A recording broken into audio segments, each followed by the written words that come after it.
My name is Angela. My name is Nicole. And welcome to the Ominous Stitch Podcast.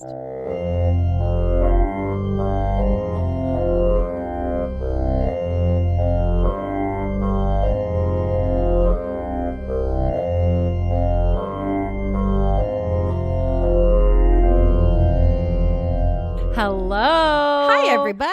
How's everybody doing today? So glad you're Are we here. feeling happy? I am super happy. Why am I so happy today? I don't know, but I love how much of a ray of sunshine you are. You're so sweet. You're so cute today. I love it. Well, welcome back, everybody. Welcome back to episode 16.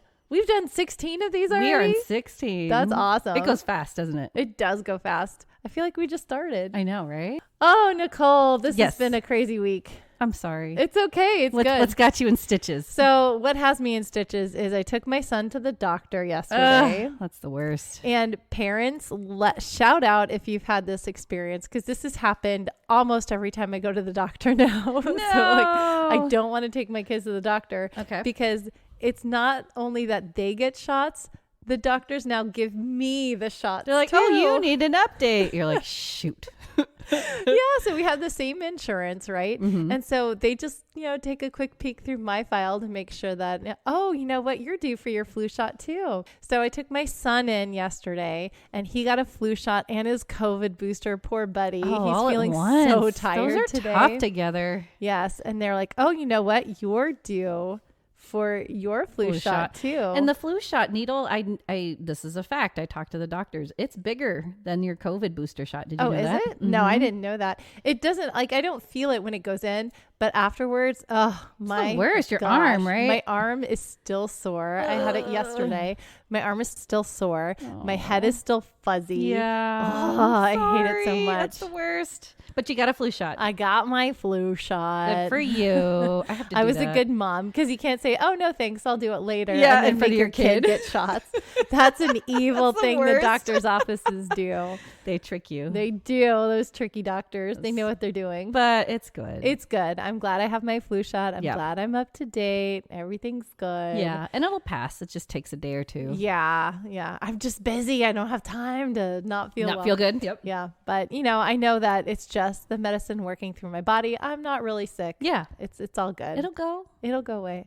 But I'm so happy to see you. It's definitely giving me a big boost today. Yay! So, Miss Nicole, Yeah. what has you in stitches? Oh my gosh. You're going to love this. Okay, I'm ready. Okay. She wouldn't tell me, so No. I don't know. Because it's hilarious. My mother-in-law. Yes. She is awesome. Okay. So she is one to like horror stuff too. Yes. And she hands me down books and everything. She's like, I'm done reading it. You want it? I'm like, yeah. Yeah. That kind of mother-in-law. Yeah. So she texted me last weekend and she said, hey, check this website out. And I have to show you. Okay. And I was like, oh my gosh, this is insane. Okay. So the website is rumblytumblypieco.com. rumblytumblypieco.com. It's a pie company. Oh, yum. Okay. No. All right. No, not Check yum. out the murder pie.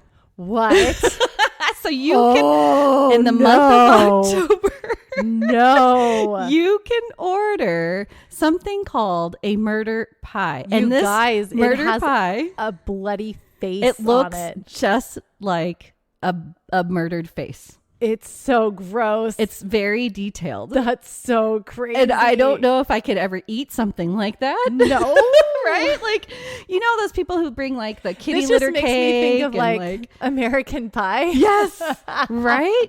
I just laughed so hard. I think I even showed my kid and he was like, what is that? I'm like, I know. So yeah, you can order in the month of October from this company. I couldn't figure out where I was trying to go through. rumblytumblypieco.com. October, you can order a murder pie. Oh, you guys, this is crazy. Thanks, That's mother-in-law. so funny.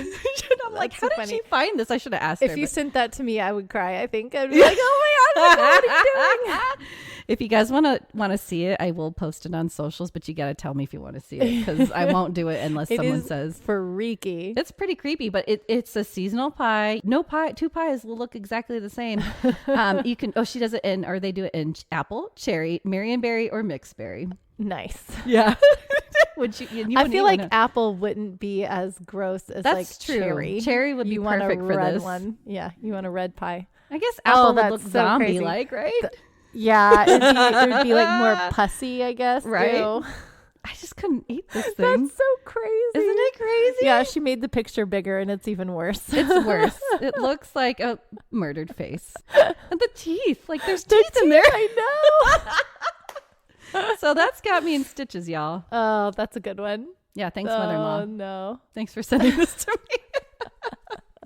I love it. Well, so we are going to move on to our stitching, but just heads up. So this episode, we're doing something new formatted. We are going to go back and forth. I'm so excited about this episode. Yeah. This is going to be way fun. This is kind of our Halloween tribute. We're trying to keep it real spooky, y'all.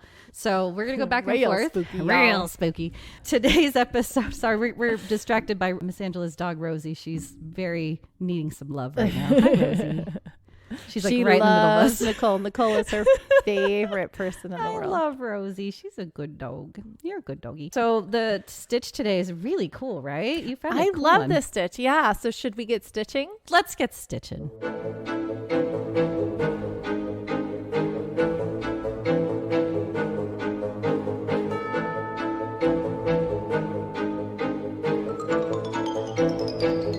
Okay, stitchers. So for today's stitch, I thought to fit the theme, we needed to do something kind of homey that you would find in like maybe some old timey Victorian homes and things that would get passed down. So we're doing a lace flower coaster, a Lacy Flower Coaster. I like this. And this pattern I found on trulycrochet.com. Truly Crochet. Trulycrochet.com. Thank you, Truly Crochet. Thank you so much. Lacy Flower Coaster. And it's so simple to make and it's so cute. It also, I think, would make a really cool Christmas ornament too. That's great. Because they look like snowflakes. You're right. I was thinking of hanging up the one that you did first. That you thought it was like wrong, but it looks great. It's very snowflakey. Yeah. I did too many picos. And we'll talk about picos and what they are in just a second. But yeah, so they're really, really cute. Lacy Flower Coaster by Truly Crochet. So please jump over to our YouTube and watch me demonstrate this because I'm not going to talk it all the way through. Right. It's only 4 rounds. What? And doing lace 4 is really rounds? fun. Yeah, it's only 4 rounds. Doing lace, when you're doing a lacy piece, it's just going to be a lot of chaining and a lot of doing different crochets into different points to make more lacy bubbles. Aww. That doesn't really make that much sense. It kind of does. I can get it. Yeah. So you're just doing a lot of chaining and then a lot of attaching the chains in different spots and crocheting in different spots that make it very holy and lacy looking. So what I found interesting about this pattern, like I said, it's only 4 rounds, so it's really fast to make. That's good. And instead of starting with a magic circle, like you would expect a lot of round things, because this is a coaster. Because it is a coaster, it is recommended that instead of using our favorite J-hook. Well, you can use a J-hook. But instead of using our favorite Red heart yarn, instead of using our favorite red heart yarn, you use cotton yarn. Oh, so really? you don't want to use acrylic. Yeah, because cotton's more absorbent. That makes more sense. Absorbent. Okay. So when if your drink, gets the condensation all over it, which they all do. I'm looking at my coffee right now and it is like water all over the table right now.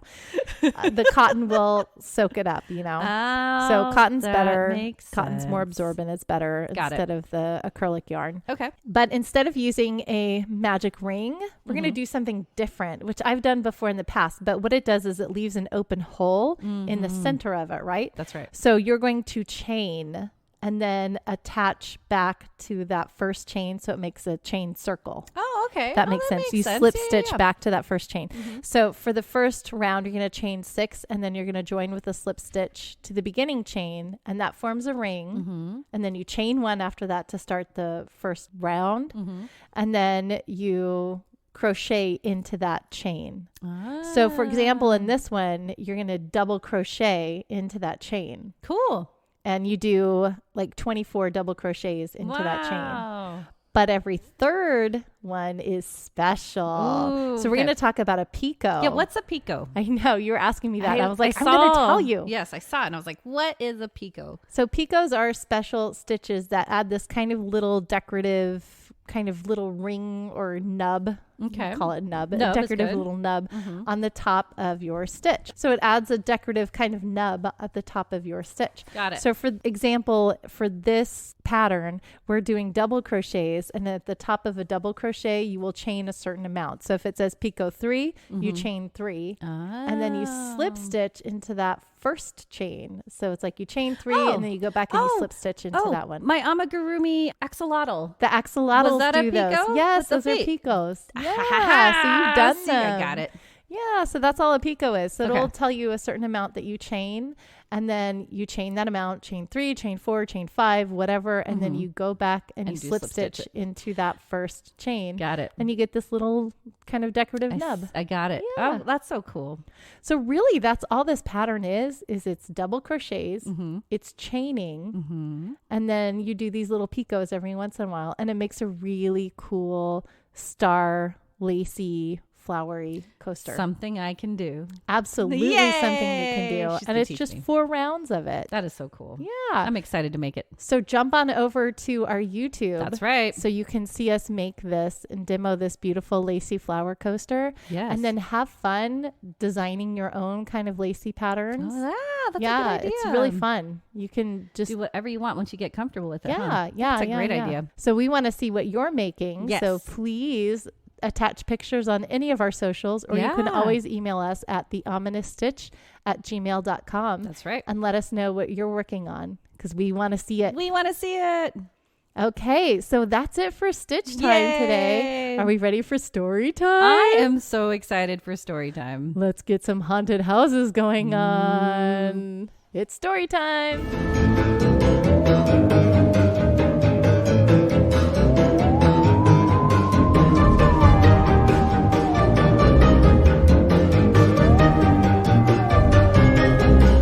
Hey Stitchers, we're back. It is story time. Yay, story time. Today we are doing haunted houses. Real haunted houses. Real haunted houses. So I did 4. Nicole did 4. I have right. no idea what 4 she did. And she I has don't no know idea what 4 I did. Exactly. So we're going to go back and forth. Yay. and try we to scare each divided other. it. Who gives each other the most chills when we do this? I don't That's know. how we'll count. What?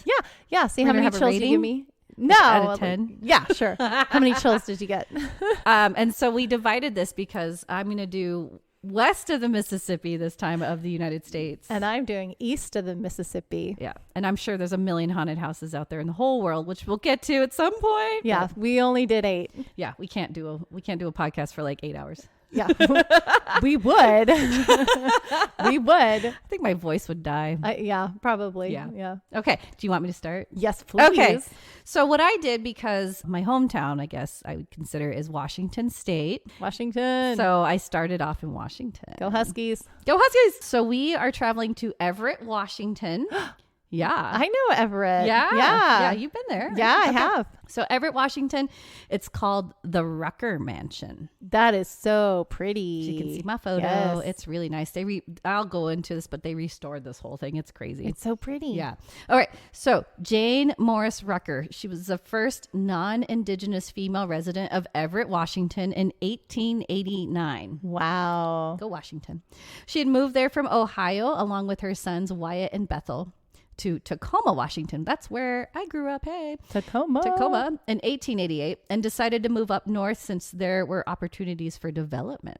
They had enough money to become the largest landowners in the city. Tacoma lumberman Henry Hewitt joined with the Ruckers to start up the Everett Land Company, which attracted affluent investors like John D. Rockefeller, Charles Colby, Colgate Hoyt, and others. Soon, Port Gardner Peninsula turned into the city of Everett. Isn't that crazy? They called it Port Gardner Peninsula. I didn't know that. Into the city of Everett, and the Rucker family owned 50 acres of downtown Everett. Wow. That's That's good. They had enough land and wealth, so they turned over the Everett Land Company to James Hill, head of the Great Northern Railway, and Rucker became their treasurer. Oh. So the Ruckers decided to build their own home finally, which was crazy. I didn't realize they didn't have like their own like big land, you know. Right. Their own big Their house. home, yeah. And they didn't build it until 1904. And the construction cost at that time, get this, was $400,000. That's so much money. You want to know how much that is now? Yes. $13,462,318. Wow. Isn't that crazy? That's so much money. That's a lot of money to build your house back then. Now, supposedly the mansion was built as a wedding gift to Ruby Brown, Bethel Rucker's newlywed wife. But of course, they chose the best parcel of land that they owned to build it. Aw. Now, even though the home was a gift for Ruby, all of the family members lived there. The mansion was completed in the summer of 1905, and it was huge. Huge. Yeah, it's Huge. gorgeous. Yeah. The house is roughly 60,000 square feet. 60 on 2.7 acres of land. Holy bajolies. 60,000 square feet. That's Well, enormous. of course, the entire family can live there. Right? You'd have your own like part of the house. 60,000. That's an office building. Right? It's huge. Okay. That's massive. The mansion boasts 6 bedrooms only, which is crazy, 6 bathrooms, a library, a ballroom, a billiards room, 2 kitchens, a dining room, a conservatory, and more in just 4 stories. Oh, jeez. And apparently the house went on sale in 2020 for $3.5 million. And it may still be for sale. Yeah. There's a website dedicated to it, which I can show you, by Windermere Real Estate. I wonder if people haven't purchased the house yet because of the hauntings. I would buy it because of the hauntings. Yeah, right? Well, I don't know. It depends on what the hauntings are. No. So Okay. my stories go from great ghosts all the way to bad ghosts. Oh, So okay. we're starting off happy. Okay. And it gets really bad. Oh, no. Yeah. So in 1907, Jane Morris Rucker, the mom, right, jumped from her bedroom window Why, Jane? only 2 years after moving into the mansion. Why, Jane? Her death is still a mystery as there was no suicide note, and some historians debate whether or not she even jumped. I think Ruby didn't want the competition. She's like, this is my house. Get out of here. You're the matriarch. And she pushed her out. That's my wedding gift. Think so? That was twisted. I love it. Mine. Yeah. No, I don't know. There wasn't any kind of evidence as to what happened exactly, but she died in 1907. Oh, Jane. Yeah. Most residents, though, that moved in after the Ruckers claim strange experiences happen in the house. The most well-known haunted area is the grand piano. Yeah. It would play in the middle of the night when no one was awake or around the piano. Yes. I love it. You get free music. Yes. Yeah. I love it. Speculations are that it's Jane, since she was known to be a great pianist. Oh, Jane. Yeah. So hi, Jane. Jane is also seen floating in her own bedroom, wearing her bedroom gown. Some see her apparition in the same window she had jumped out of. Oh, that's a little dark, Jane. Right. Yeah. SeattleTerrors.com state that other phenomena include strange shadows, unusually sharp drops in temperature, and guests being touched by phantom hands. Uh-oh. Not sure how they would know this, but the rumor, though, is that ghost of Ruby Brown also still lives in Rucker Mansion as well. Oh, Jane and Ruby are still having They're their little hanging cat out. fight. Yeah. They're still battling it out. This is my house. This is my house. It's your theory, huh? Yep. It's like, this is mine. Yep. But yeah, it's still for sale. Let's buy it. Get it? Yeah. I would totally live Because there. I have $3.5 million. Let's go. We just have it laying around. Sure. It's in Okay. my back pocket. Let's go. Cool. Hey, happy birthday. All right. Well, that's the Rucker Mansion. I told love you it was short. No, I love it. It's in Everett. I love it. My I in-laws. would like to tour it. That would be Yeah, cool. right. My in-laws live really close, so I might, when I go You back up, I should. want to go check it out. Yeah, if we go can. check it out. It looks amazing. It looks I didn't pretty. show you pictures of the inside. 60,000 It's square feet is a little bit too large for me. It's really big, right? It's so huge. And it's 4 still, stories. Yeah, it's still 60,000 square feet. Yeah. That's so It hasn't much changed. I room. mean, I don't think it's changed any in size. So No, it is not 60,000 square feet. It suddenly shrunk. it's Ant-Man came around. Yeah. All right, Miss Angela, where are you taking me? Okay, so we're going east of the Mississippi. Yes. Now, with a lot of the east of the Mississippi haunted homes, we do have to talk about some problematic things. Sure. So specifically the Civil War And some of these Yes. homes are plantations, including the first one that we're going to talk about. Oh, yeah, we did that though. We touched upon it when we did the Gettysburg College. Remember that? We did. Yes, Yeah. we did. Okay. It's sad. I get it. Yeah. But that was war. This is more from the slaves. Well, this one's war. Oh, Yeah, war. this one's more about the Civil War than it is about slaves. There are slaves on the property, but this house isn't known to be haunted by the slaves in particular. Okay.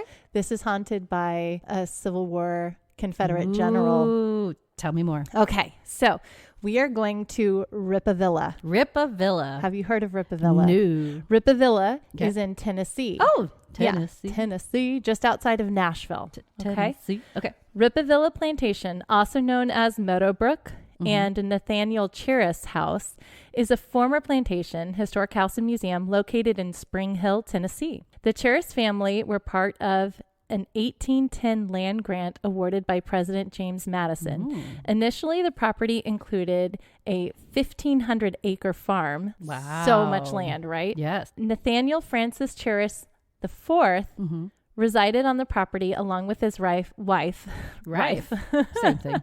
along with his wife, Susan Peters Cheris, until her death around 1860. The Cheris family owned at least 40 enslaved black people. Which 40. is at least 40. I read reports that it was more. Yeah. Oh, gosh. At different times. I read up to 72. Oh, I think at the time. human lives. Yeah. Ugh. Very, very, very upsetting. Yeah. Nathaniel Francis Cheris IV served in the Confederate Army. However, the Rippavilla plantation sustained minimal damage during the American Civil War. Wow. Okay. It did play an important role. Oh. And we'll talk about that in a little bit here. Okay.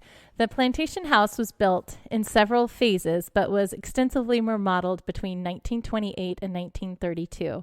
Its architectural style was antebellum Greek Revival. However, modifications to the house were done in a 20th century colonial revival style. Okay. It is believed that many of the upgrades in the house were done by slaves with knowledge of skilled crafts such as carpentry. Yeah. So the important role that Rippavilla played in the Civil War was in the Battle of Spring Hill. Ooh. Okay. I think I've heard about that. Yes, this was a big turning point, Yeah. especially for the Union Army, because this is where they were able to regain Nashville and start pushing the Right. Confederate back. So Okay. this was the big turning point Oh, crazy. for the Civil War. Okay. The story of Rippavilla intersects with the story of the Battle of Spring Hill and the events that unfolded in late November 1864 as the Confederacy engaged in their last great offensive campaign. Confederate General John Bell Hood. John Hood. Okay. General Hood led the Army of Tennessee into Middle Tennessee with the goal of reclaiming Nashville and potentially turning the tide of the war. As Hood led his men into the state, a U.S. Army commanded by General John M. Schofield was dispatched to slow his advance and buy time for Nashville to attain reinforcements. Schofield's task was to delay the Confederate forces for as long as possible. Keep them back. Keep him back. Push him back. Push him back. Way back. For Hood to be successful, he needed to outflank the Federal Army that stood between him and Nashville, which he did. Okay. But unbeknownst to Hood, early that morning, his adversary and former West Point classmate, General Schofield, they know each other, started to get nervous. He got a feeling. Got it. I got a feeling inside my bones. Okay. Schofield was able to sneak his army away and out of the grasp of the Confederates overnight. Good job. When Hood woke up on the morning of November 30th, 1864, he immediately realized that his plan went horribly wrong. Oh, no. That Well, good for morning, him, he and General Cheatham met at Rippavilla.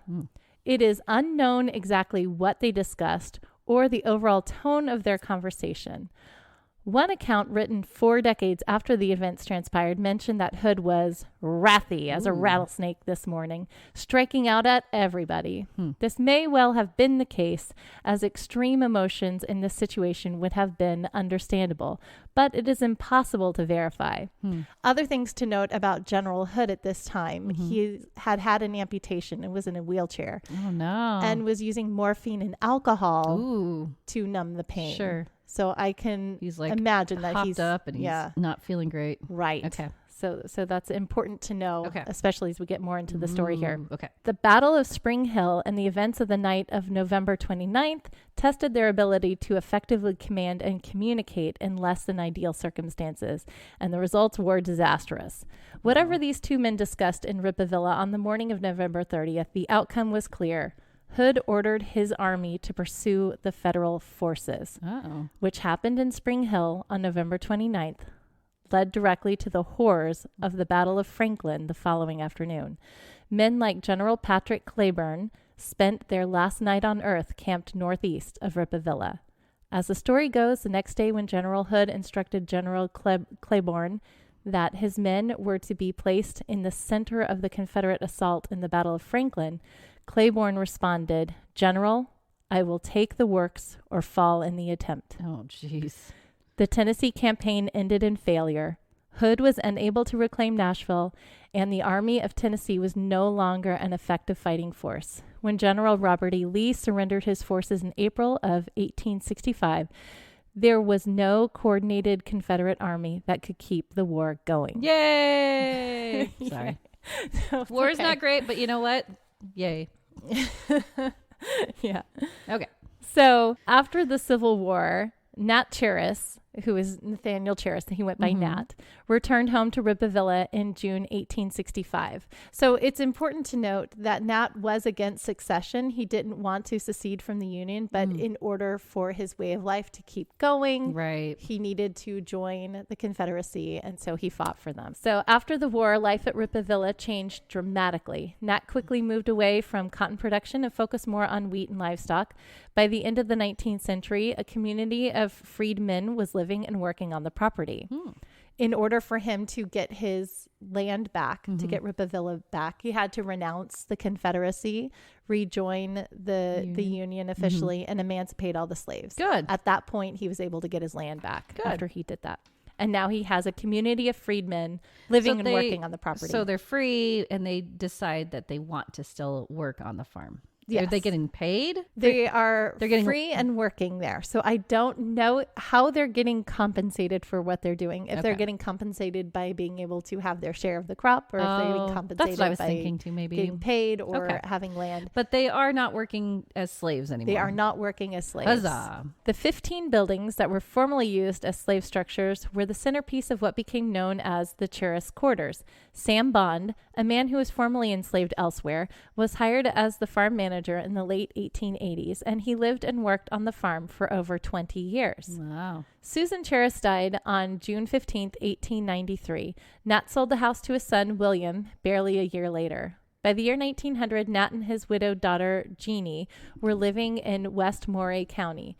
Jeannie then moved to Waco, Texas, and it was on January 2nd, 1914, while visiting Jeannie, that Nat Cheris died. He was 95 years old at the time. That is old. Good for him living that old. So that's a little background of Rippavilla. Okay. So now let's go into the haunting of Rippavilla. Yeah. Okay. And there's a very specific reason why I chose this, and we'll get into that in a second. I'm excited. Okay. So this is taken from WKRN.com. Okay. This is an article on WKRN.com. And the article is Haunted Tennessee, Rippavilla, Plantation. If any house could be haunted, this one would be. Ooh. This is by Stephanie Langston. Okay. In 1862, it was occupied by Union soldiers. But 2 years later, Confederate General John Bell Hood, who we spoke about a little bit ago, and his officers planned for the Battle of Franklin and Rippavilla. It's here on the front porch where Forrest threatened to beat Hood within an inch of his life. Oh, jeez. The home later served as a field hospital, leaving behind blood stains. Ooh. The bottom, the north side where the piano is, was actually used as a surgery ward, with pieces and parts being thrown out the window, soldiers interred in the yard, and locally through here as well. Can you imagine all that chaos of just people being hurt and like having to treat them in a house. And then just throwing their body parts out the window. Yeah. That Yeah. smelled great. Right. One of the caretakers is giving us all this detail. Okay. At times, he can feel cold and heavy, and many can still hear, see, and smell the spirits of the past, from rosewater perfume to the hair tonic of a well-groomed man. You will smell pipe tobacco, and you will smell good cigars here. Sometimes you will smell cigarettes, too. From old spirits to young one, it is not uncommon to hear children playing on the grounds at Ripavilla Plantation either. And in one room specifically, there's been numerous sightings of a little girl named Annabelle. What? That name. I know. We have a tape of a recording of Annabelle talking. Someone asks, well, what's your name? And she says, Annabelle. Really sing-songy, the caretaker explained. Children are drawn to the room, and the 1810 baby bed has been known to move on its own. What? Keep that in mind. What? That's going to come back. A number of EVPs, or electronic voice phenomena, you guys know what that is. Know that. Yes, have been captured inside the mansion. The sounds aren't surprising to those who work on the grounds. They often hear boots pounding across a hardwood floor and conversations of a pre-Civil War ghost in the garden. Doors shut on their own, the security system is regularly tripped, and some may have seen Mrs. Cherry peering out of a bedroom window. Oh, creepy. Yes, so the apparitions happen all year round at any time of the day. After all, it is their home. Ah, Yes. that's crazy. So this is why I chose Ripavilla. Okay, why? Oh, you're so excited. I'm so excited. Okay. Who comes to your mind if I do this? Don't tell my heart, my achy, breaky heart. I just don't think it'll understand. Mila's dad. Yes, it is. Mila's. Mr. Billy Ray Cyrus Oh, that's so fun. is deeply connected to Ripavilla. What? Why? Okay. Oh, you got to tell me. In an interview in June of 2014, Billy Ray says he was out riding a motorcycle and exploring in Tennessee where he moved. He just had moved there and found the Ripavilla. He would take his kids out at night and hang out at the plantation. So the plantation is open during the day for visitors. Oh, cool. He would go at closing hours and park his truck, and they would just sit there on the lawn. Can we do that? And sure. Is that on our bucket list? Sure. Okay. It's on our bucket list. Yeah. And take his kids and just sit there. He was very drawn to Interesting. visiting Ripavilla. Okay. In the summer of 2008, he and his daughter Noah, who was 8 years old at the time, parked the truck in front of the plantation. He and his daughter witnessed a large black figure of a man come out of a closed door of the porch, holding something and staring them down. No. They fled as fast as they could, and Billy Ray went back many times to see if he could see the apparition again. Oh. So, Did you see it again? well, I have something better. Oh. Our dear friend, medium, Kim Russo. Oh, hey. Okay. Yes, this is an episode of The Haunting of Billy Ray Cyrus at Ripavilla. That's so You crazy. should watch it. Okay. It is on YouTube. I'll have to see It is so fun to Okay. watch. Okay. It's so fun to watch. Yes. So watch. This is one of my favorite Okay. episodes and why I chose this. Nice. Okay, Kim Russo, famous medium, met him at the plantation to uncover what he saw. She gets visions of an old soldier who is in a wheelchair and who drinks to numb the pain. Yep. It comes General back. Hood. That's right. General Hood. There is also a young soldier who takes commands from the older soldier, and she also senses the Battle of Spring Hill. Wow. So she senses that Civil Yeah. War battle, right? And so as the episode moves on, I'm going to give you some of the highlights from this episode. Okay. She gets visions of the times when Ripavilla was used as a hospital during the Civil War.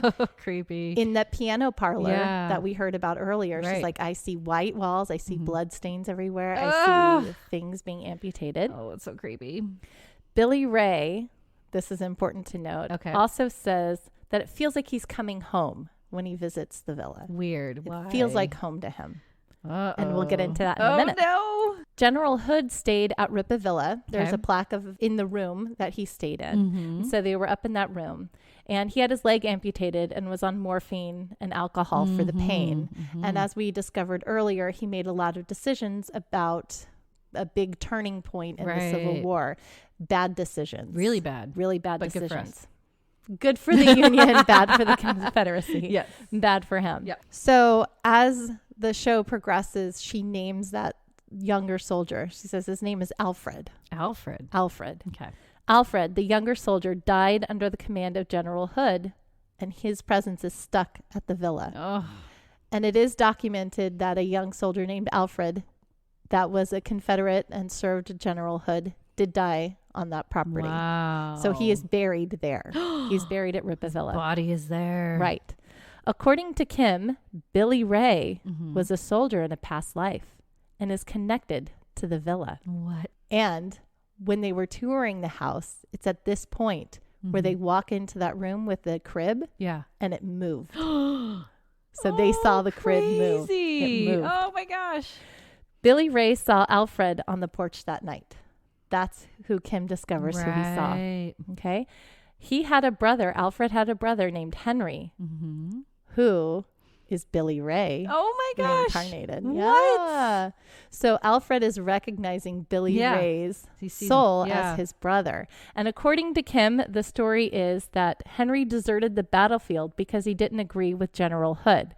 And Henry mourned the death of his brother, who followed General Hood and died at the Battle of Spring Hill. Jeez. Henry buried his brother on the property. Alfred has been drawing Billy Ray to the property ever since, looking for his brother, because he recognizes Billy Ray as his brother.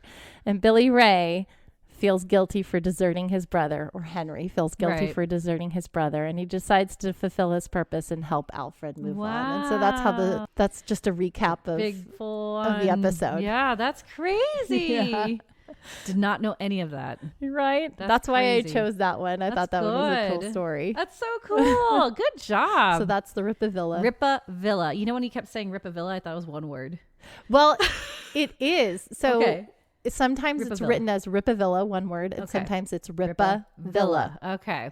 So it's both. Cool. Yep, that's the story of Ripa Villa. I love it. Okay, Tag, you're it. My turn. Okay. Well, we're moving not too far, I guess, from Tennessee. We're just moving up to Oklahoma. Oklahoma, where the wind comes sweeping down the plains. Oklahoma, where I'm messing up words. Where the waving wheat can sure smell sweet. Where the wind comes right behind the rain. Okay, it's more than I know. Oh, I did that play in high school. Oh, good job. Yeah. Well, we are going to the Belvedere Mansion in Claremore, Oklahoma. So this is where John Bayliss built the Belvedere Mansion, listed on the National Register of Historic Places. Now let's go into the background of John Bayliss. He was a banker and had 7 children. That's so many kids. Mary Stubblefield, between 1880 and 1895. Math. Oh my gosh. 7 kids in 15 years. That's a lot. That's so much. Oh, no. Every other year. No. Pop that out. I did that for 3 years. I had a kid, and took a year off, had a kid. There you go. Took a year. Imagine do that for 7 years or 15 years. 15 years. 7 kids. Oh. They were Francis, Guy, Earl, Bland, Ross, Burke, and Wayne. Would you want to be named Bland? Bland. Well, Bland's a big part of the story. Oh. And I wouldn't want to be named Bland. Bayliss was a banker, and he owned a company in 1902. As a great entrepreneur and financier, he built the Sequoia Hotel. It's a 3-story Windsor Opera House with a first-floor drugstore, the Claremore Athletic Association with an indoor swimming pool, and the Belvedere Mansion. Nice. The only building, though, that remains standing today is the Belvedere Mansion. Wow. There it is. Whoa. It looks like a castle. It looks very much like a castle. It has 4 turrets, guys. Right? This home is so cool. That's what I even put that in my notes. Yeah, you did. It's a Gothic-style brick home, a tile roof, and 4 towers. The first-floor foyer, dining room, and fireplaces to this day are tiled with hand-laid 1-inch square, circular, and hexagonal porcelain tiles, the work of an Italian craftsman. Ooh, so it sounds so pretty. Made. Yeah. The woodwork was shipped by rail from the 1904 St. Louis World's Fair. The walls were wainscoted marble. Many rooms had fireplaces, and the 3rd floor was dedicated to a 2,400 square foot ballroom. Oh, nice. The whole floor up there. Unfortunately, only 6 months prior to the mansion's completion, Bayless passed away on the operating table for appendicitis. Oh, no. He didn't get to see his home. Oh, That's sad. Bayless. Poor Mr. Bayless. It was a very somber time, but Miss Bayless and the children were able to move into the mansion after his death, and everyone grew up and married and was fine. Oh, good. However. Oh, no. Dun, dun, dun. The Oklahoma Paranormal Research and Investigation website uncovered a sad bit of news about one of the Bayless daughters, Bland Bayless Martin, wife of William Ferris Martin. So Bland was living with her husband in Kansas City, Missouri, and on September 11th, 1913... September 11th. September 11th. Wow. Okay. Yeah, no, it's not a good day. William Martin came home to see Bland had committed suicide by hanging from a clothesline tied to a curtain rod in a doorway. Oh, no. Yeah, poor Bland. She left no note, so cause and reason is still unknown. In 1928, Miss Bayless, the wife and mother, passed away, and the children had all left. The Bell family ended up purchasing the property in the late 1920s, and they divided it into 12 individual apartments. Then the home was left in shambles, which is sad, in the 1980s, and it was deserted in the early 1990s, and finally purchased by the Rogers County Historical Society. Yay! Yay! Under the presidency of Wanda Moore, the restoration process began, and it was extensive. I bet. So much. Annual fundraisers, donations, gift shop sales, ballroom rentals, and tea room profits are constantly helping to preserve the mansion's grandeur. That's awesome. I'm glad that somebody was able to come in and preserve that. And fix it, because place. it's a beautiful building, isn't it? Yes. It's so sad when big, beautiful buildings just kind of go to rubble. Get derelict, yeah. On to the supernatural stories. Ah, yes. I love this part. Numerous people have reported that John Bayless and other family members continue to reside at the Belvedere Mansion. Unexplained noises, actual sightings of shadowy figures, toilets that flush by themselves, hot and cold spots, and feelings of being touched by someone when no one is there have been reported over the years. An employee at the mansion by the name of Ruth has stated hearing the voice of a woman throughout the mansion. One time she took her grandson with her to the mansion, and he said he talked to a lady there who fit the description of Bland. Oh, that's good. Yeah. Also, a visitor had come for a tour of the mansion, and when they walked in, she asked who the gentleman was outside on the porch. There was nobody out there that Ruth was aware of, so she asked the visitor to describe what happened. The visitor stated she saw a man sitting outside on the porch, and as she approached, he said hello and talked about how happy he was with how the house looked and that it was being taken care of. Mr. Bayless? After the visitor saw a photo of John Bayless, she gasped and said that was the man she saw sitting on the porch. Oh, that's good. That's good. I have chills. I like that one. Another encounter with Bland was when a gentleman was up visiting Bland's old room, and he heard clear as day, "Who are you?" in a woman's voice. He left and refused to go back in. Oh, I bet. The Oklahoma Paranormal Research and Investigations team explored the mansion in 2007 with the psychic in tow. They concluded that they feel Mr. Bayless and Bland, the daughter that committed suicide, still reside in the mansion. Mr. Bayless is there more to watch over the house, while Bland is more of a trapped soul. Poor Bland. I know. The psychic said she felt that Mr. Bayless is not as present, but he was protective of the house, while Bland's presence has a sense of intense sadness and depression. Oh, no. The investigative team witnessed shadowy type figures passing through the hallway on the second floor and into different bedrooms. They would hear whispers and even caught a few EVPs. While they were on break, this is a cool one, 2 group members were outside on the side of the house when they noticed a light come on in the second-story window. Then it went off. They thought that maybe the team ended their break early and started up the investigation again. However, the rest of the members were still sitting on the porch. Uh-oh. No one was upstairs in the house when the lights turned on and off. Oh, that's a good one. Lastly, yes, on OKHauntedHouses.com, Someone anonymously shared their experience they had in the mansion. This is crazy. So in the early 1990s, the mansion was having a small craft sale on the first floor for Christmas. The share and the friend decided to go upstairs to explore. So due to the remodeling at that time, they had everything roped off except one room. They explained that the room was fixed like a child's bedroom, twin bed against left wall, little dresser on right wall. The person walked over to the back wall where there was a window, and they looked down to see their truck. As soon as they turned around and walked back, they passed the head of the bed, and they said, "An ice-cold presence moved up behind me, kind of glanced over my shoulder, but I knew my friend and I were the only ones in the room. Well, the cold thing passed right through my body. I felt it go in and come back out my front. Oh, no. I felt like I was freezing. When this happened, to my perception, the room was now at a 45-degree slant. What? In my mind, I was trying to figure out how to get out of the room really fast. My friend was standing at the foot of the bed, close to the door with her back to me. So I had to step out and go around her to get to the door. I really thought as I stepped out, I would fall over or slide down the slant. LOL. Right? I told myself to do it and run fast. I got out the door, turned to look back, and my friend from the hallway looked up at my friend from the hallway. I felt fine then, no slanting or freezing cold. My friend, still in the room, foot of the bed, glanced back over her shoulder, turns and looks back at me. Her eyes were as big as plates. Uh-oh. She rushed out of the room, standing next to me, looking back into the room.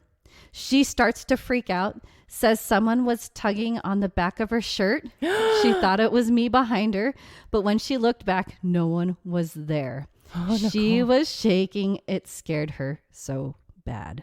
Oh, that reminds me when your skirt was tied. Right? Ah!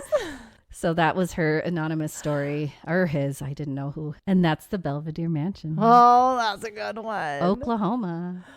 45-degree slant. But that was like, wow, I can kind of see, like, picture that. Like, maybe it just, that energy just passed through and just like disoriented you that much. Yeah. Because of so much crazy energy. I've definitely been disoriented enough to feel like I'm spinning. And not on alcohol, right?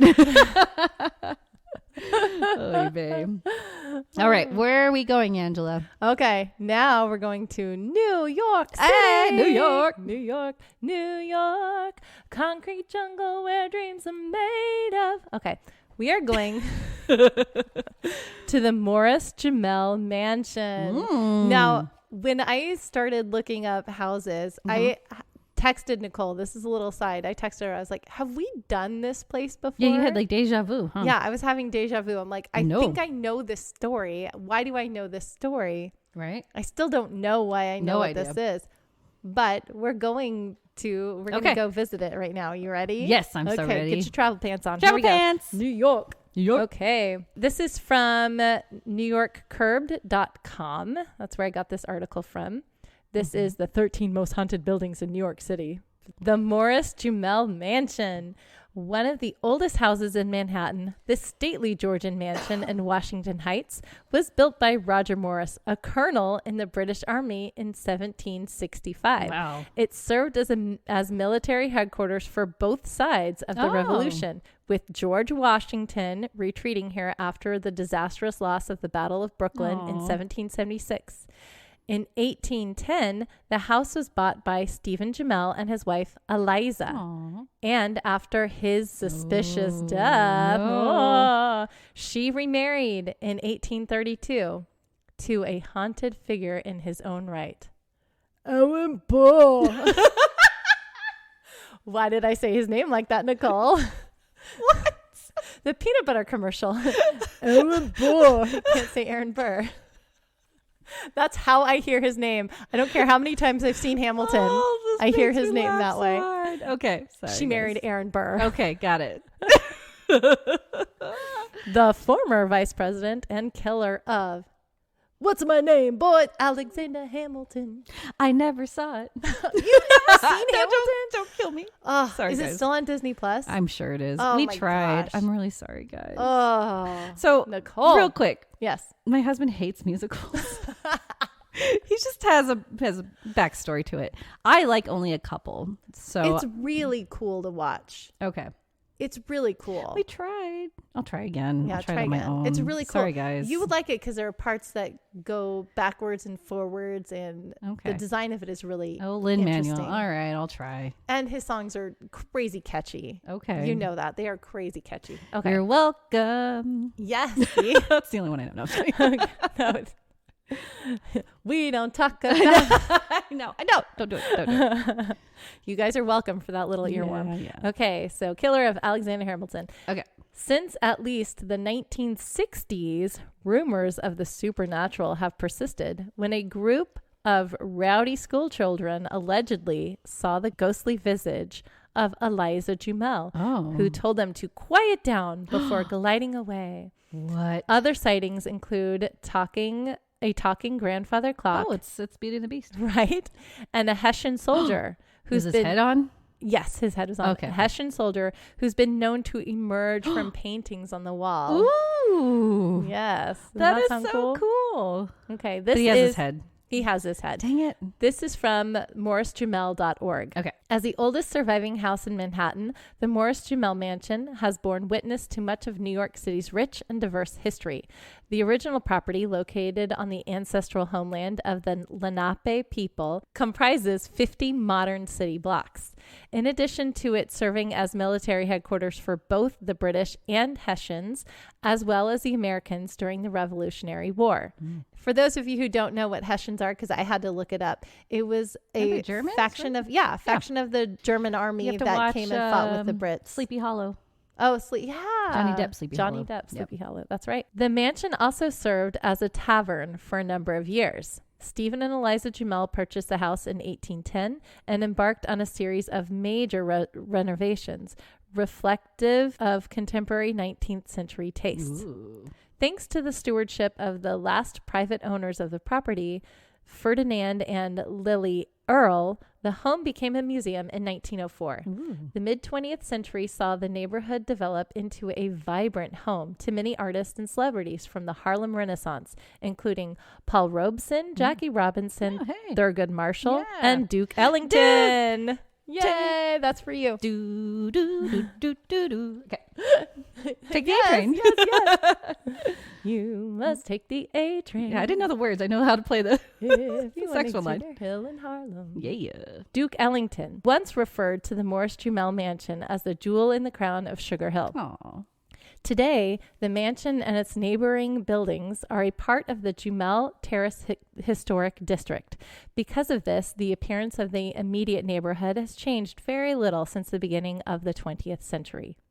The Landmarks Preservation Commission designated the Morris Jumel Mansion as an individual landmark in 1967 and an interior landmark in 1975, and the mansion was listed in the National Register of Historic Places in 1966. Cool. The mansion is a member of the Historic House Trust of New York City. Ooh.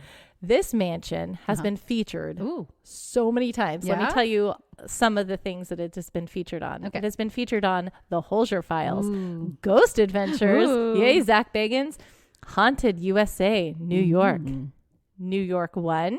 Don't know what that is. New York One is a new station in New York. New York cool. One. Hey. The Today Show, Surviving Death, News 12, and Good Day, New York. Good day. Good day, New York.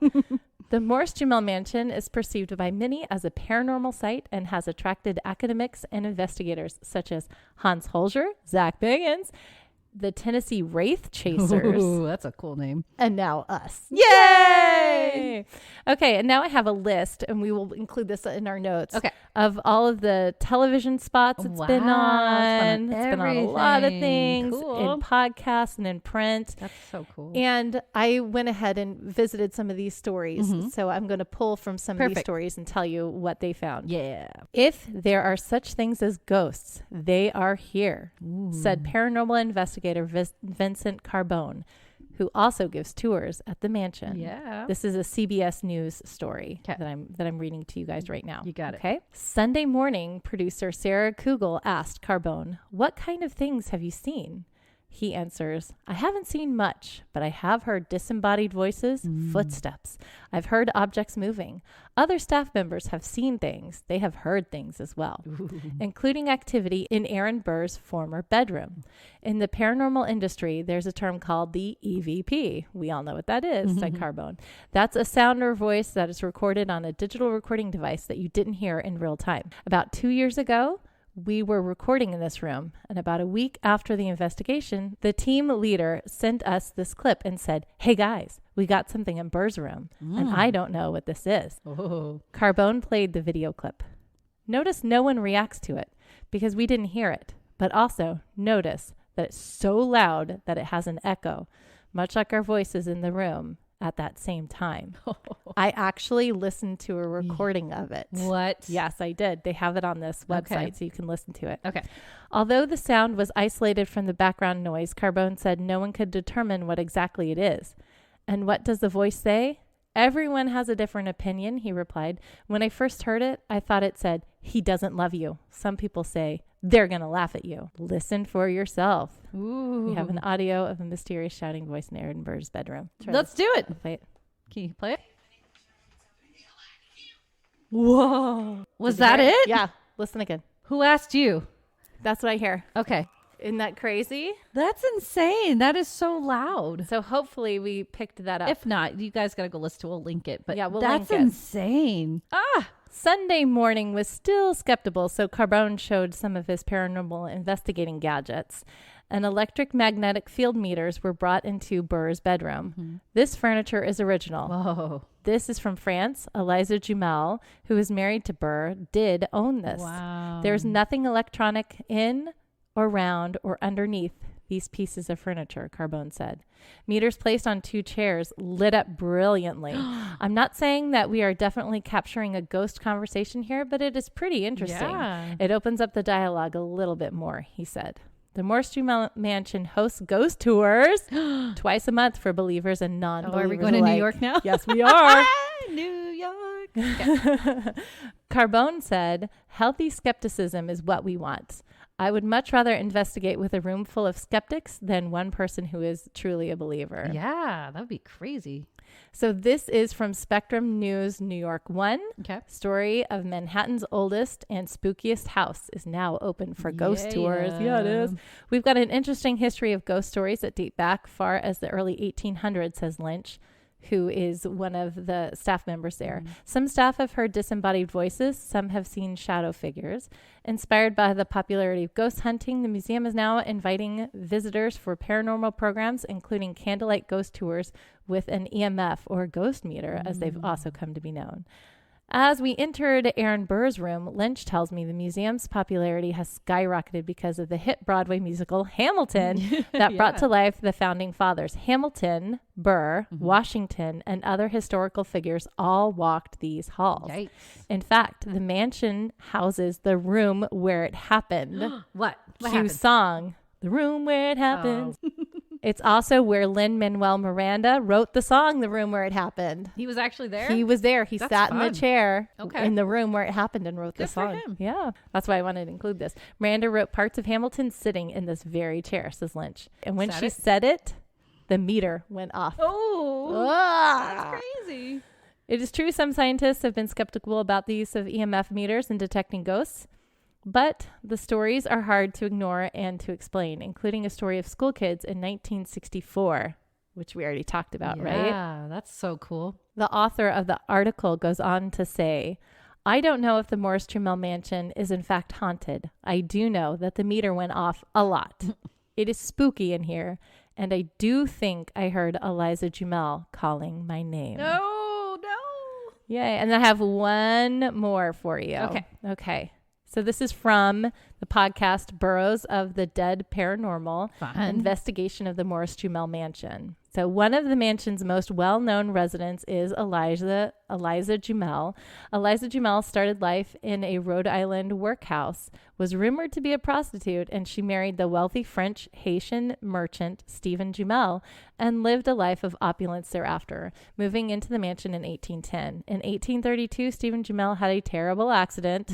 This is his accident. Oh. Listen to it. Okay. Falling out of a carriage and landing on a pitchfork. What? Right? How random. Landed onto a pitchfork. Just placed there? He was brought back into the mansion. He was still alive, still breathing, but he died that night. Pick up your tools, man. It is rumored that Eliza is responsible for his death and that she undid his bandages while he slept. What? Right? Eliza married Aaron Burr the next year. Oh, no. Right? But their marriage was tumultuous and only lasted a few years. In fact, the divorce went through the day Aaron Burr died in 1836. She's a giggling granny. Right? She might be. That's crazy. The evening began in the octagonal room. Vinnie Carbone, we have Vinnie back, director of programming, talked about his first experience in the mansion just over a year ago. He came for a bachelor's party and instantly became fascinated with the mansion. In October 2015, he created and directed a site-specific play at the mansion called Awakening in Ink. Ooh. This is the paranormal investigation of the Morris Jumel mansion. Okay. Carol Ward, the executive director of the mansion, then noted there tends to be more activity during events or renovations, which I think is true of a lot of haunted houses. It just stirs up a lot. They don't want their stuff being disturbed. Right. So it stirs up a lot of juju. Yeah, juju. In the last week, portraits had been moved for an upcoming renovation. Carol said there tends to be more paranormal activity when she's around. She's been working at the mansion for 8 years, and she's the first female executive director of the mansion. And many believed that Eliza has feminist leanings, considering the way in which she'd managed to expand Stephen Jumel's fortune and hold on to it, in spite of being a woman. There have been other recent investigations at the mansion by outside groups, but they found little activity. Carol talked about some of her ghostly experiences in the mansion. For example, recently, when a television crew was visiting the mansion, Carol heard a voice ask if everything was okay, but she could find no one in the near vicinity. The first area to be explored was the dining room. We waited in the dark, keeping a distance from the EMF pumps, which started to lightly flicker. As Carol told us more history of the mansion, we all distinctly heard footsteps coming from the second floor, where no one was on the second floor. Then Vinnie started to notice activity on the K2 wires by the room where Eliza married Aaron Burr.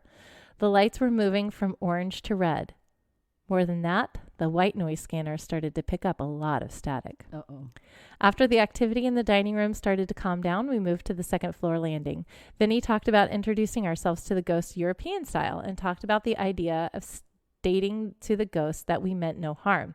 He noted that American style ghost hunting usually means someone would burst into the house with no introduction. There was little activity in the second floor, but the EMF pumps were flickering blue ever so slightly in the area near George Washington's room. Fun. Vinnie and Carol wanted to try an experiment that night. Carol had noted in the previous investigations that when there are a lot of men present, they get very little activity in Eliza's bedroom. Carol wanted to split the group so only women would investigate Eliza's bedroom, and then they would switch to all men. Interesting, the K2 wires and EMF pumps were extremely active in Eliza's bedroom as a group of women huddled around her bed asking Eliza questions, such as, do you consider yourself a feminist? Are you happy to see so many people visiting this room?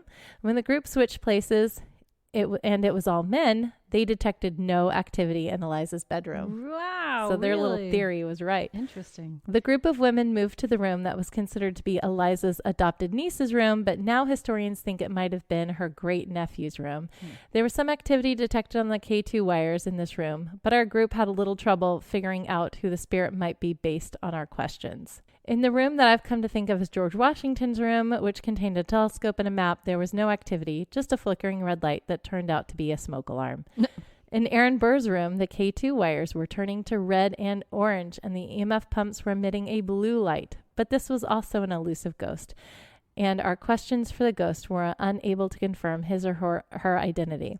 Some of the activity seemed to be coming from the chair. It's the ghost of Lin-Manuel Miranda, Carol joked. Lin-Manuel Miranda had sat in that chair while writing several Aaron Burr songs for Hamilton, the musical. Of course, it couldn't be the ghost of Lin-Manuel Miranda because he is alive and well. You know, they were picking up little things here and there. But the last thing that they picked up was going down to the basement where the kitchen is based. There was no activity with the exception of the motion detector's lights, which were placed on the stairs. No one was sitting or standing anywhere near the stairs, but the lights kept going off as though someone were hovering in the stairwell. Carol told us about the time she and another staff member, Chris, were upstairs in the gift shop and distinctly heard the scraping of table legs followed by laughter in the basement. No one was supposed to be in the mansion at the time, and they both looked at each other a little anxiously. Running downstairs to find out who was there, they searched thoroughly, but couldn't find a single person. The basement door was most certainly locked. They had no explanation for who was making those sounds. That's crazy. Noting that there had been little activity in the basement, Chris jokingly asked of the ghost, "Do you want us to go upstairs and eat birthday cake?" In a deep, ghostly voice, Vinny quipped, "Yes." No. And the motion detector lights flashed on. Whoa. We took that as our cue. Go eat the cake. Go eat the cake. That's creepy. So that's the Morris Jumel house. That's so cool. Yeah. Part of history, some presidents. That's cool. Lots of interesting stuff in like that house. That. Yeah. New York. So in the interest of time, I think we're going to make this a two-parter. Two-parters are great. Yes. This is so fun. I'm having so much fun telling these stories. Yeah. I have two more awesome houses. I have some creepy two more stories. So okay. Yes. So tune in next time, you guys. We're going to part 2. And this is perfect because Halloween's right around the corner. I love it. Haunted houses. I love it. All right. Are we ready to get into the movie? Oh, yeah. Movie time. Movie time.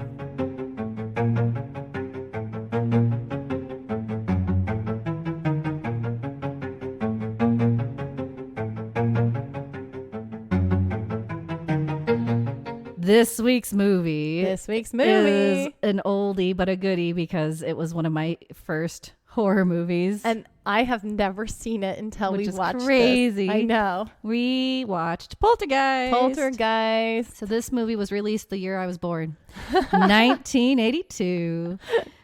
It got 7.3 stars in IMDb, and the synopsis is so short and sweet.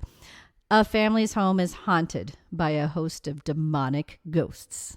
That's the synopsis? That's it. Nice. They don't want to give anything else away, No, that's what it is, but you know.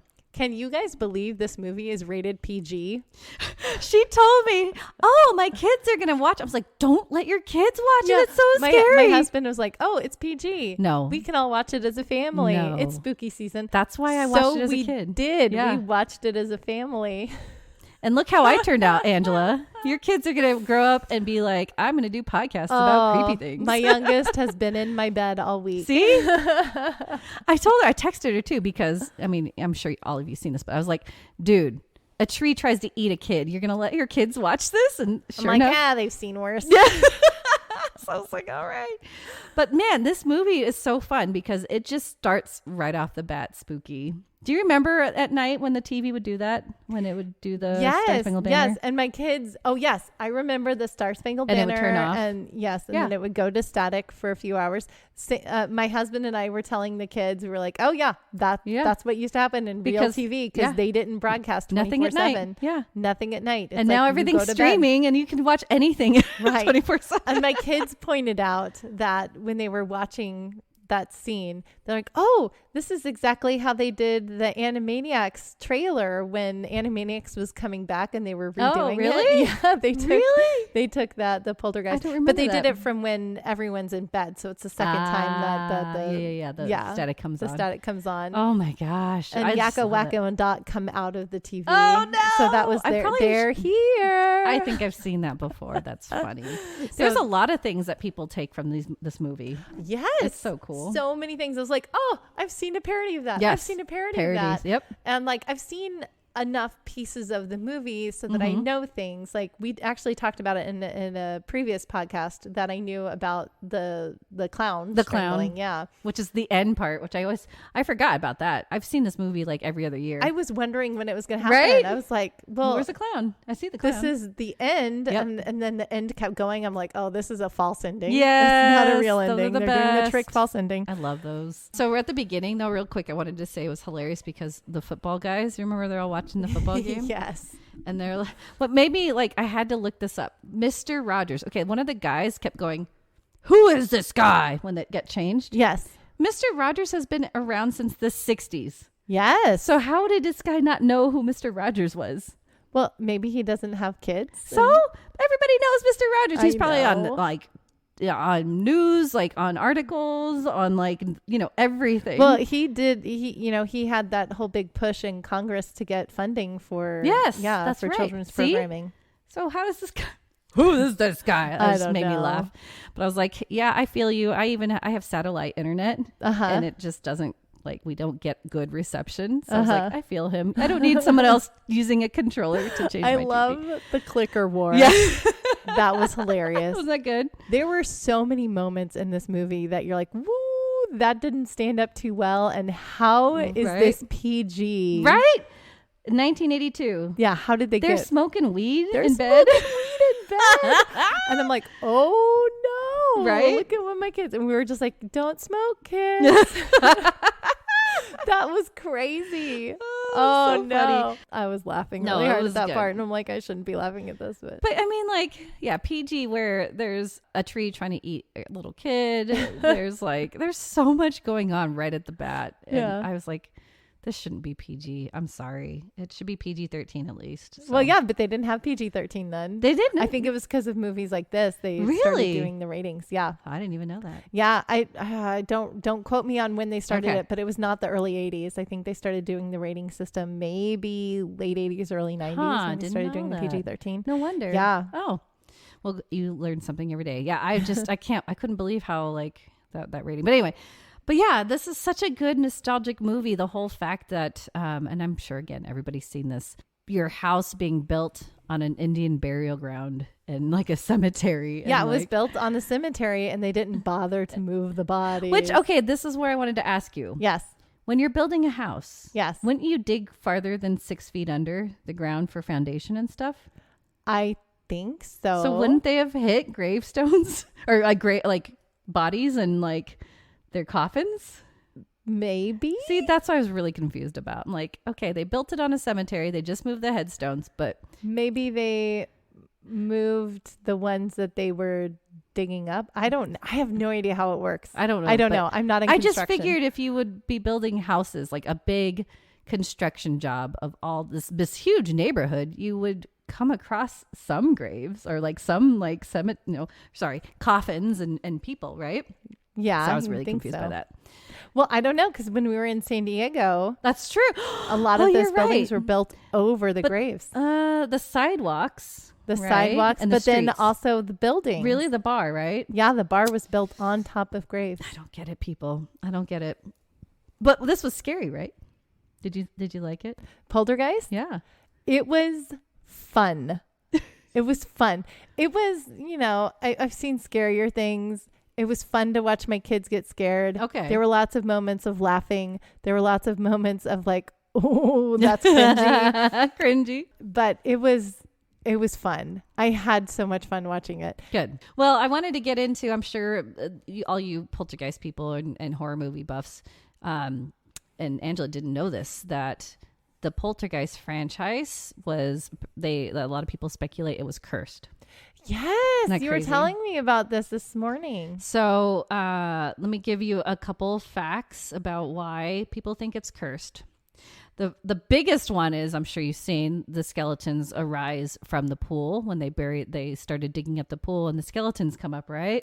Yes. Yeah. They used real skeletons because it was cheaper. Again, #money. That is insane. Than using fake props. That is insane. Who were these poor skeletons? Who signed off on being like, use my skeleton, my family member. Oh. So that my dad always wanted to be an actor. Hey-o. Oh no. But yeah, so that kind of started everything. That's the reason why a lot of it, they think that's why it was cursed. Yeah. But stop saving money, people. Right? Everything's cutting corners, and then your planes when you cut corners, you screw yourself over. The planes are crashing. The bridge breaks. Bridges are breaking. So yeah, it's been insane. Okay. So the human skeletons, but then what's really sad was, so Poltergeist was released in June 1982. In November of that year, the oldest daughter, the actress Dominique Dunn, she played Dana. She was murdered And she was, strangled in her own driveway by her abusive ex-boyfriend. Oh, no. So she passes away shortly after the movie was released, right? Mm-hmm. Then 2 more cast members died within years of the sequel. So there, in the Poltergeist 2, there's the older man that's the scary guy. He dies of stomach cancer at age 60. And then the actor, I skipped over something. In the second exorcism, the sequel, they had their Native American actor actually performed a real exorcism on the set. What? Yeah, in 1984. Oh, no. He went by himself late at night, and then the next day the cast supposedly felt relieved. Oh. Well, that's good. So he saved him. But he dies of malnutrition and a post-operative kidney failure at age 53. What? Yeah. Oh, no. And their deaths aren't that unusual, but still people were like, no, this is the curse. They're cursed. Yeah. Then the really sad part, the little girl, Heather O'Rourke, Carol Ann, right? Yeah. She dies when she's only 12 years old, and she dies of a cardiac arrest and septic shock caused by a misdiagnosed intestinal issue. Oh, no. 1988. And this is about several months before the release of Poltergeist 3. Oh, my gosh. Right? That's so sad. Oh, poor little girl. She was so cute. She's so cute. And then there's just a couple more people who die after that, but I mean, they're coincidences. You could say that. You can chalk it up to that. But just the whole mystery of all this is just creepy. Yeah. It's got an ominous overtone. It does. Very ominous overtone. So much more than just the movie. Right. But anyway, yeah. So, but other than the curse, I just thought this movie, it's dated, right? 1980s. It's a little dated. But it still had some creepy scenes. Like when one of the investigators comes in the kitchen at night. Do you remember that? And his face. He pulls his face off. My kids definitely did the mom trick. My husband and I were laughing at them because they put their fingers over their eyes. Oh, yes. And they were like not watching. Yep. They were like, okay, we'll let you know when he's done pulling his face off. And they're like, don't tell us that. Yeah. See? And the maggots in the food. The maggots in the food and the meat. I hate that part. My brother and I were fun. My parents make fun of us. So I would cover my eyes when I watched horror movies, and my brother would cover his ears. Hear no evil, see no evil. Exactly. So we would, because I get it though, because the background sounds, the soundtrack and the noise really does spook you, right? So absolutely. I get where he was going with that, but yeah. I just like the hands. I can't watch it. Yeah, I don't want to watch it. I'll hear it. That's fine. I was like laughing while I was watching it, but also like creeped out. Yeah. That's pretty clever. You know, it's dated because when they're going into the light where, the closet. Yes. I was like, dude, that's a fan. That's a fan and a light. It's a fan and a light. I can do that trick. The special effects aren't up to par where they are nowadays. Well, it was 1982. Yeah, but it was fun. I can't believe they got away with a lot of the things for PG.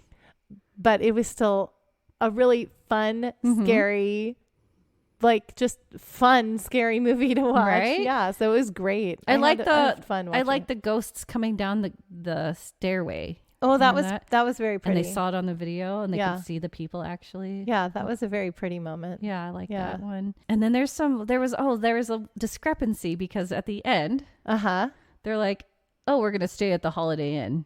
Oh yeah, Angela pointed this out. Did this confuse anybody else? Because the oldest daughter specifically asked her mom, "Mom, are we staying here tonight? Are we staying in the house?" She's like, "No, Dad wants us to stay at the Holiday Inn."